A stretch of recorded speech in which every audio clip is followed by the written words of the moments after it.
I'm pretty sure this video is not going to perform well because I'm sitting in this chair, and on YouTube, sitting in this chair or sitting with this wall behind me just doesn't perform well. And I'm also posting this on Instagram and TikTok, so mentioning those other platforms means it's not going to perform well on either of those platforms either. And I'm okay with that because it's part of the learning process. I'm trying to do some A/B testing and see if I can brute force my own knowledge of the algorithms. However, I am going to be making some variety on the wall. I have my finisher medals from my 5K races that I have done up there, and I have a stack of posters. Now, these posters have been in this tube since 1965 when my great-grandfather purchased them. I believe he purchased them around the 1950s when they were printed. I'm not entirely certain. I don't know the exact vintage, but the research I've been able to do was about mid to late 1950s, and I'm pretty sure they've been in this tube since the mid-60s at the very least.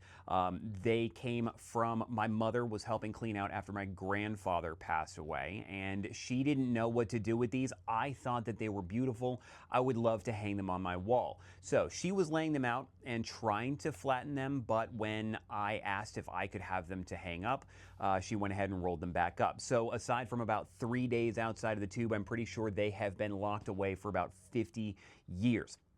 I need to figure out how to roll them out flat, and I need to figure out how to get them framed properly. I have done some research, and I found out that it would cost me about $12,000 to get them framed in a long-term preservationist museum quality level framing.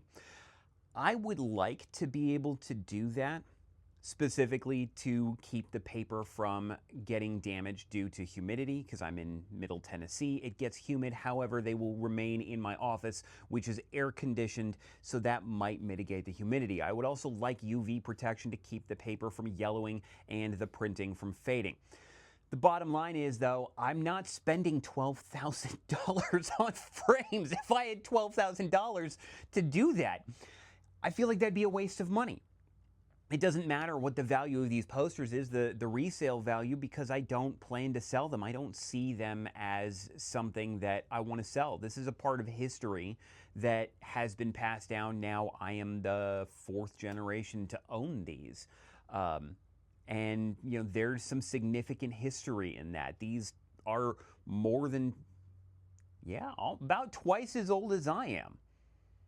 That's pretty crazy. And the fact that I'll get to have those on my walls and have some variety, that's pretty cool.